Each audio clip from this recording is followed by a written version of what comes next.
Ei, gente, eu sou o Léo Caldeira, sociólogo e educador social do programa Jovem Independente. E hoje a gente começa uma nova temática do nosso processo formativo, né, que é a temática de gênero, relações de gênero. E nós convidamos a professora Shirley Miranda, especialista nessa temática, lá da UFMG, para trazer um pouco do conhecimento, compartilhar com vocês, né, e iniciar esse bate-papo aí, beleza? Qualquer dúvida, qualquer questão, tudo que vocês tiverem aí, deixe nos comentários, tá? Que a gente vai estar sempre construindo as aulas pensando aí nesse bate-papo, nesse diálogo, nessa interação. Então é muito importante para nós que vocês participem também, além de, né, assistir a aula. Vamos lá ouvir o que ela tem a dizer?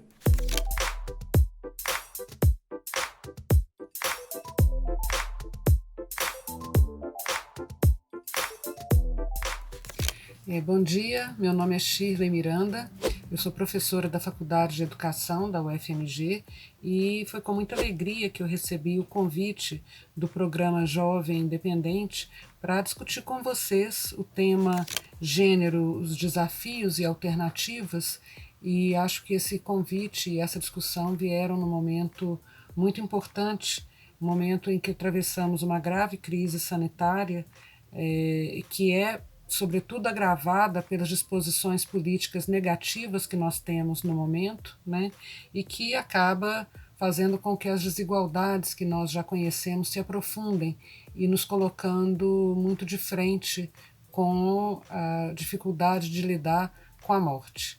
Eu acho que num momento como esse nós precisamos aprofundar as nossas reflexões sobre desigualdades, todas elas, mas sobretudo as desigualdades de gênero, para conseguir atravessar com mais perspectivas, para atravessarmos construindo outras alternativas. Então é com isso que eu começo, desejando que todos e todas estejam com saúde e suas famílias também, e que nós possamos concretizar essa travessia que iniciamos já há 5 meses. Então, para a gente começar esse papo, Shirley, você pode explicar para a gente o que é gênero, né, no fim das contas, e o que isso tem a ver com o feminismo? Eu começaria essa conversa dizendo que gênero é uma categoria de análise formulada no âmbito do feminismo. E talvez por aí já comecem as nossas dificuldades, porque o feminismo e, sobretudo, as feministas foram consagrados na história com base em milhares de estereótipos, estereótipos negativos, estereótipos que buscam e que muitas vezes conseguem invalidar a luta das mulheres por igualdade. Entre esses estereótipos, nós teríamos alguns que diriam que as feministas são todas mulheres infelizes, são mulheres sozinhas, solitárias, são mulheres que definitivamente não gostam de homens e seriam todas lésbicas, né? Eu toda vez que observo essas definições fico me procurando porque eu não me encaixo em nenhuma dessas definições, assim, não acho que elas sejam pertinentes em absoluto para descrever o que é o feminismo, quem são as feministas e do que se trata esse movimento. E quem de vocês nunca ouviu nenhum desses estereótipos aí que a Shirley comentou sobre as feministas, né? Infelizmente, quase todos os dias a gente ouve aí, né? Às vezes lê na internet, às vezes vê num tweet, enfim, cada vez mais formas pejorativas, né, de se referir a esse movimento, às feministas em si, né? Se vocês quiserem compartilhar aí, às vezes, alguma experiência que já viveram, né, contar pra gente algum desses estereótipos que vocês já ouviram, que já chegou até vocês de alguma forma, deixa aí pra gente, vamos interagindo para continuar o papo. E Shirley, eu vou te pedir, explica pra gente mais então sobre o feminismo. O que é o feminismo no fim das contas?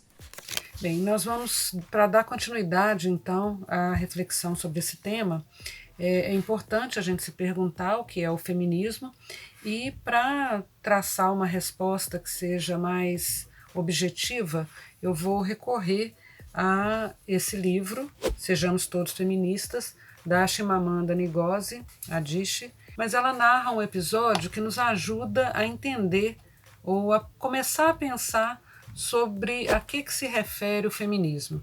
Ela narra o seguinte: quando estava no primário, em uma cidade universitária da Nigéria, no começo do ano letivo, a professora anunciou que iria dar uma prova, e quem tirasse a nota mais alta seria o monitor da classe. Ser monitor era muito importante. Ele podia anotar diariamente o nome dos colegas baderneiros, o que por si só já era um poder enorme. Além disso, ele podia circular pela sala empunhando uma vara, patrulhando a turma do fundão. É claro que o monitor não podia usar a vara, mas era uma ideia empolgante para uma criança de 9 anos como eu. Eu queria muito ser a monitora da minha classe e tirei a nota mais alta. Mas, para minha surpresa, a professora disse que o monitor seria um menino. Ela havia esquecido de esclarecer esse pequeno ponto. Achou que fosse óbvio. Um garoto tirou a segunda nota mais alta, ele seria o monitor da turma. O mais interessante é que o menino era uma alma bondosa e doce, que não tinha o menor interesse em vigiar a classe com uma vara, que era exatamente o que eu almejava.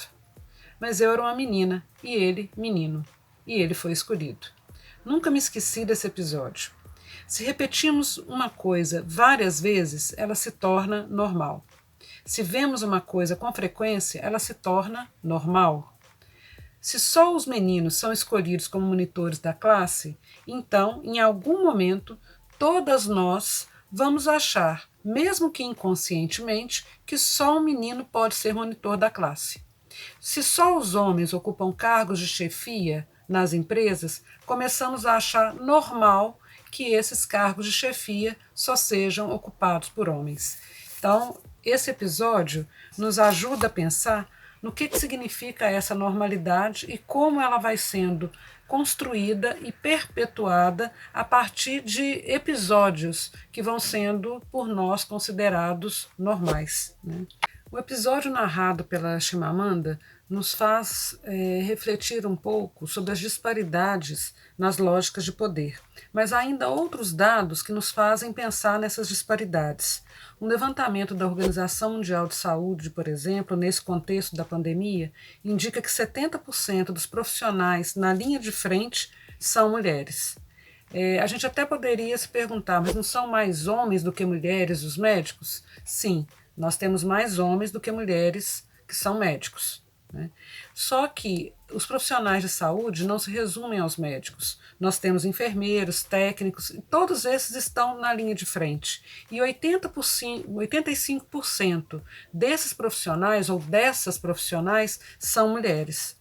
Ou seja, aquelas que estão mais à frente e que estão sem exercer funções empoderadas, vamos dizer assim, né?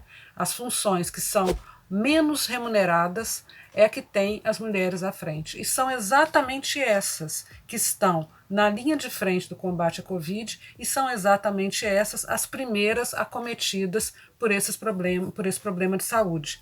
Não é à toa que na região metropolitana de Belo Horizonte, a primeira pessoa do setor de saúde a se infectar e chegar a óbito foi exatamente uma mulher na região de Contagem. No Rio de Janeiro, a primeira morte por Covid foi exatamente de uma empregada doméstica. Então, essa situação não se refere só à atuação das mulheres nos hospitais, também cuidadoras de idosos, domésticas, todas aquelas funções relativas ao cuidado e que têm a remuneração mais baixa são exercidas em geral, ou na maioria das vezes, ou majoritariamente por mulheres. Isso diz respeito a um outro elemento das desigualdades. Nós falamos no primeiro episódio, narrado pela Chimamanda, sobre as desigualdades relativas ao poder, né, quem tem poder de mando, e agora nós devemos pensar também na divisão sexual do trabalho. Esse é um conceito muito importante, porque ele diz respeito a como as funções no trabalho elas são divididas e elas são, nessa divisão, atribuídas a homens e a mulheres. Vocês devem ter pensado isso desde sempre, né? Quais são as profissões de homens, quais são as profissões de mulheres. Eu digo desde sempre, desde que nascemos, nós somos informados sobre quais são as tarefas de homens, tarefas de mulheres. Eu deveria dizer o contrário, as tarefas de mulheres, porque em casa são majoritariamente as tarefas das mulheres e aquelas tarefas de ajuda dos homens, não é mesmo? Então, isso nos mostra que desde o cuidado com a casa, nós já exercemos uma divisão sexual do trabalho. Ele é sexualmente dividido. E isso vai se manifestando nas outras funções sociais, nos outros postos de trabalho, e o que a gente vai identificar é que os menores salários são os das mulheres, raramente elas são chefes, né? E ainda acumulam as funções de trabalho com as funções domésticas. Esse conjunto, ele diz respeito ao que a gente chamaria de divisão sexual do trabalho e também diz respeito a essas disparidades de gênero que nós viemos conversando até aqui. Muito interessante, né? E muito importante nós discutirmos sobre essa questão especificamente. Pensar aí o quanto a nossa cultura ela é toda baseada, ou grande parte dela, baseada nessa noção de normalidade, né? O que é normal? Quem define o que é normal, né? E a quem serve também essa definição, né, de normalidade? Ah, é normal isso, afinal de contas é uma mulher?